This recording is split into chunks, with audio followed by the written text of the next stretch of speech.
The first question, why is eating eggs killing? How do you use wisdom to generate, maintain health and wealth the right way? Let me answer the second question first. You want to maintain health and wealth. Yeah, if you don't have health, how can you even practice the Buddhist teaching? You want to maintain wealth, and you want to use the Buddha's wisdom to maintain wealth. Yeah, you can. But if you attach and obsessed with wealth, that's very dangerous. If you are obsessed with the accumulation of wealth, by all means, pros and cons, good and bad, you just want money. You don't care. You don't care about your employees. You don't care about consumers. You don't care about society. What you want is wealth. Then you have a problem. Because you could be doing crooked means to accumulate your wealth. So I assume that you want to know the Buddhist way to let you accumulate a lot of wealth. I can't answer this question unless I know the motive behind you about the accumulation of wealth. And I can understand that you want good health. I remember when I talked about this many sessions ago. I was given the question by a very wise teacher, and the teacher said, okay, class, boys and girls, 3 things you have to choose. You can only choose one. Wisdom, health, and wealth. You can only choose one. So I raised my hand and I said, my dad said money is very important, so I want wealth. When I have wealth, I can do anything. Because my dad told me that money is important. My dad supports the whole family and he's working like crazy. And he wanted me to, if we can get wealth, that's very good. And then another girl raised her hand and said, I want health. Because I have always been in bad health. I want good health. I want to eat properly. I have allergy. I have a lot of allergy, and I suffer from food that I cannot eat, and I like them. I like to eat birthday cakes, but I'm allergic to eggs, so I want good health. So there's a lot of answers for which one you choose: health, wisdom, and wealth. And finally, there was this one boy, and he said, I want wisdom. And the teacher said, why do you want wisdom? Because he said, if I have wisdom, I know how to build a good health. If I have wisdom, I know how to accumulate wealth. So wisdom is the most important. So can you not be looking for wisdom instead for the time being? Because if you have wisdom, you already know how to build up a good health. You won't eat food that is inorganic. Well, not everybody can afford inorganic food, but you won't eat food that is harmful to you. You will be exercising all the time. You will have a balanced diet. You will not just go acidic food. You will also go alkali food. You'll balance the acidic, with the alkali. You'll become a nutritionist. You will do a lot of health improving. You will accumulate a lot of health improving knowledge to improve your health, and you will have excellent health. And then on the wealth side, because you're so wise, you have so much wisdom, you know how to invest. You know how to accumulate wealth. You know how to save. You know how to reinvest your money. You know which stock you should buy. You know how to build a good company. You know the behavior of all the consumers, and you want to satisfy the consumer needs, not just to satisfy your egoistic needs, but you have a product, you know that your objectives should be geared towards consumer needs, not private profiteering needs. Not only would your company be prospering, you're also helping the society to prosper. So wisdom is the most important. Can you not ask me next time how to build up wisdom? Well, you do, actually. How do you use wisdom to generate, maintain health and wealth?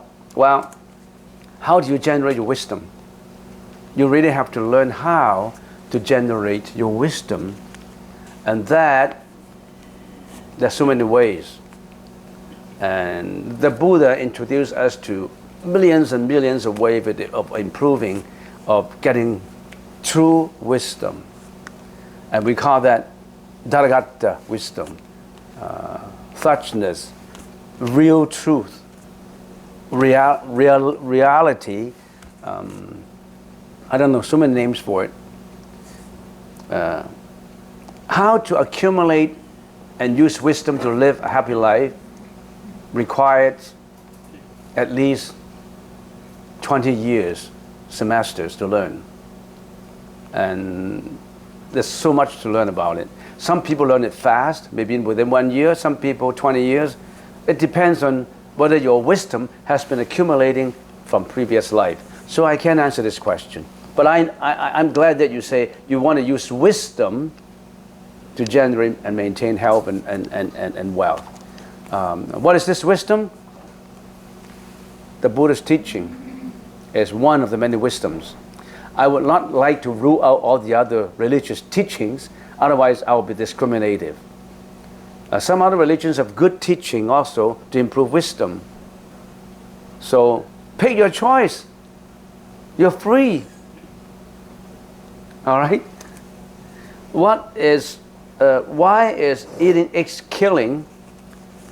In the ancient days, they can actually hatch the eggs into chickens, and they believe that if the egg contains a golden yellow dot inside, that's what you call an ovary inside, or a fusion of the two body cells, that it may be hatched into a chicken, and for that reason it's lively. You want to kill the chicken. The chicken will come out from the egg, so you don't want to kill the chicken, so you avoid killing the chicken, so you don't eat egg. But nowadays, most eggs, they cannot be hatched into chickens anymore. Some maybe still can. So if you choose those unhatchable eggs to eat, I don't see any reason why you can't. And I read from news somewhere that now they introduce artificial eggs. In other words, that kind of egg contain all the nutritions, good nutritions of an egg, and yet it does not have any side effects in eating the egg. So that's an artificial egg. I remember someone in Hong Kong is trying to market that kind of egg. It's an egg that does not need the mother chick or the mother hen to lay it down. It's artificial. It's made from a factory. It doesn't have any side effects. It would market quite well. That's what he said. So my answer to you is, eating eggs is not exactly killing. All right. So there's a question. Next question: How do you live with a family member who sees the world through a negative lens? Someone else is greedy, selfish, and angry. How do you live with a family member who sees the world through a negative lens, a distorted view, with a certain bigotry? I think what you're saying is, how do you live with? You either live with him and don't care about it, hoping that he will change, or you will attempt to change him. If you live passively with him, you don't care about him, there will be no problem. If you really have the attitude, you would not affect me, so I'm not going to care, that's okay, because you think that he will not affect you. But if you think that he will affect you, or the passion inside of you that you want your brother to change, you want your sister to change, you really love your sister, you love your brother, you want him to change, you love your wife, you love your husband, you want him to change, what should you do? I suggest that change yourself first. Some people just want other people to change without changing themselves. He himself is selfish, angry, egoistic, yet he wants his children and his wife to be compassionate, lovable, easy to deal with. Have you changed yourself first? What have you? Who are you in their eyes? Change yourself to be more lovable in their eyes. Change yourself to be more compassionate in their eyes. If you change, they will change. That's a powerful change. Changing invisibly. Change yourself, improve yourself first, then he will see you as his example, then he will change. Don't request others to change, to tailor to your needs, to your temperament, to your personality. You understand what I mean? Okay, so that question is answered. Next question. In August, during Saturday lunch, you spoke about a Chinese doctor friend of yours that has yin-yang eyes. Could you tell us some of his experiences with the afterlife? As reading about life after death, it would be nice to hear some real-life experiences. I have a lot to tell you about that. That is Dr. Cheng. Dr. Cheng was a neuro-doctor, neuroscientist. In other words, he operates on brains, in China. So his Western medicine doctor, not a Chinese herbal doctor. He was educated Western medicine, a neuro specialist, surgery, brain surgery, surgeon. And then somehow he left China and he went to Hong Kong. And in Hong Kong, because his qualifications, the doctor's certificate, did not match with the British standard. The British have their own standard, so he couldn't practice Western medicine in Hong Kong. So he started to learn Chinese medicine. He learned acupuncture, he learned herbalist medicine, and he became an expert in acupuncture, an expert in herbal medicine. So he had the better word of both Western medicine and Oriental Eastern medicine. And then somehow he introduced very good medical methods to heal a lot of people in Hong Kong. That there was an immigrant in Canada, got the benefit of getting him as an immigrant into Canada. So he stayed in Canada for a number of years. Then I had my radio program in the Chinese voice, the Chinese radio program. And I talk every day for about 10 minutes, introducing a certain saying, a daily saying about the Buddha. And it happened that one day he listened to what I said, and he started to call me. We became friends. And then he told me a lot of experiences about his yinyang eyes. What is yinyang eyes? He could see spirits. He could see ghosts. And he told me lots of stories. And he wrote those stories up and gave it to me, because I told a lot of stories in the radio program. So he said, well, whenever you have time, can you tell them my experiences? These are the experiences that I have. So I talk about some of these experiences, and maybe I have to tell you more about it. I don't think I can do it today because I have all these questions to answer. His experiences require time to tell you how he communicated with the spirits. A lot of people have yin-yang eyes, not a lot, but quite a few people have yin-yang eyes. They could see ghosts, spirits. But not a lot of people was able to communicate with them. He was able to talk to them. And it was real. I don't think he cheated me. It was real. And I got a lot of actual true stories about his life when he experienced with the inconceivable spirits. I can't tell you now because it takes 15, 20 minutes to talk about it. And I already talked for 30 minutes already. So leave that to some other time. Next question. Emptiness, to be or to do, to focus how? If life is all about suffering, where do you find joy? How to live life? Life is not just suffering. Temporary happiness that you have. Sometimes you feel great. Sometimes you went to Hawaii, you went to the big island of Maui, and you enjoy a day on the beach, and then you feel happy about it. Nothing happened to you, no tsunami, no accidents. Watch it though. Going on holidays, you have to watch it. Some holidays can turn into a tragedy if you're not careful. So happiness can end up with tragedy, you know. We don't want anything like that to happen. So sometimes you are joyful. But as I said in there just now on PowerPoint, how can you be always happy if you know that you always have death confronting you, aging, sickness? How can you be happy with all this imperfection surrounding you?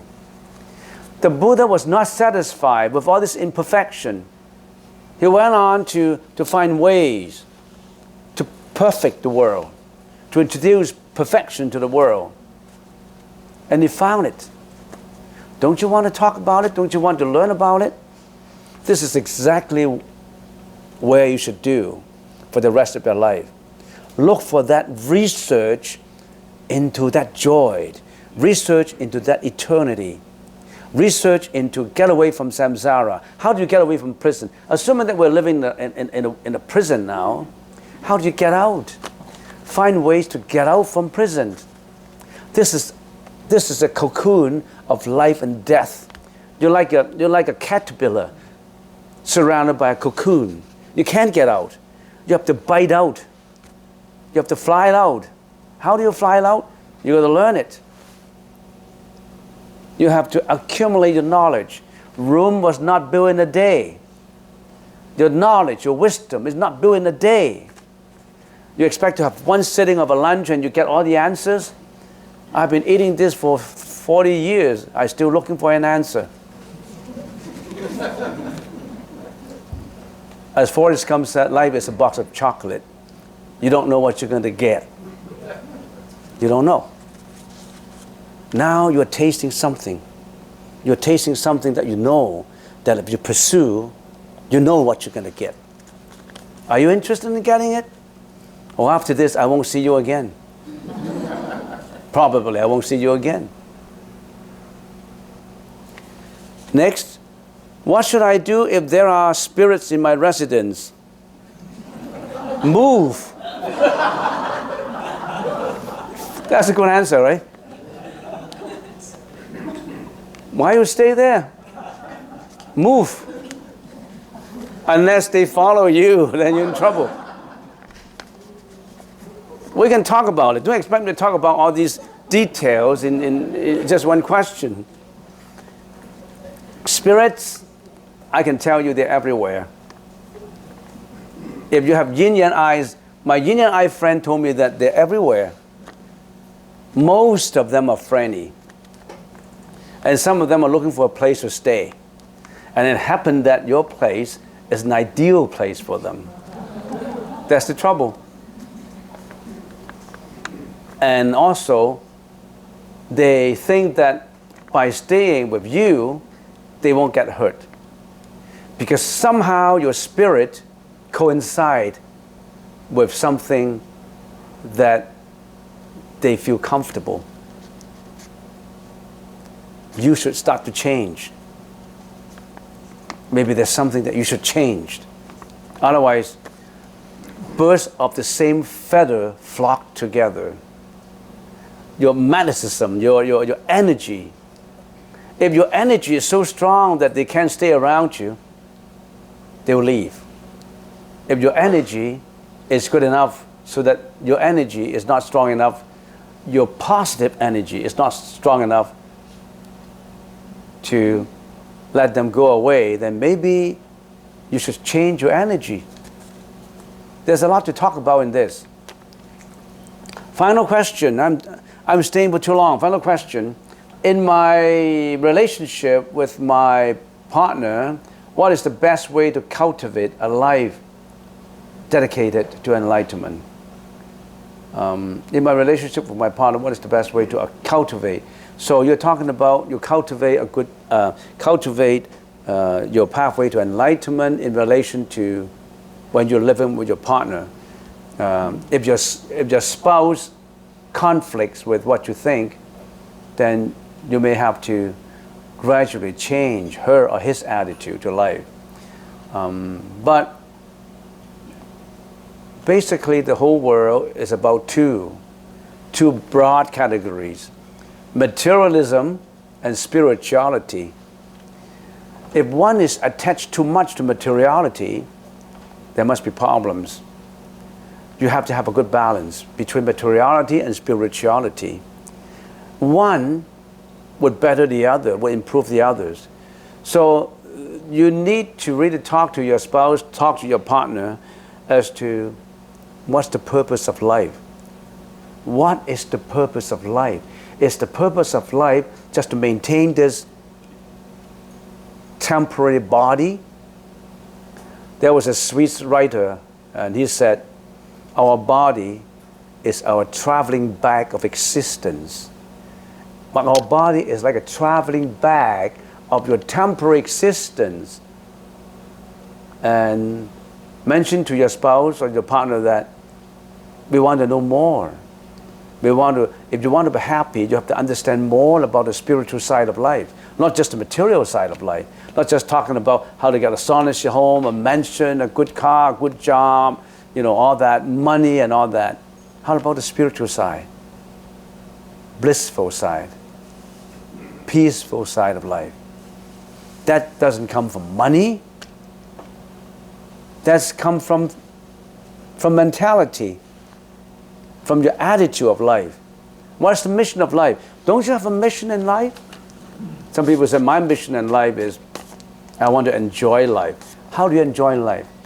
Well, I want to have a good job, a lot of money, a beautiful wife, a handsome husband, all that. All that is about the gratification of the sensory organs, your eyes, your ears, your nose, all that. Not about the gratification of how do you pursue the spiritual odyssey of going to enlightenment. I like to use the word odyssey because you're exploring something new. Not a Honda. I'm driving a Honda Odyssey. You're driving a spiritual Honda, spiritual odyssey going to enlightenment.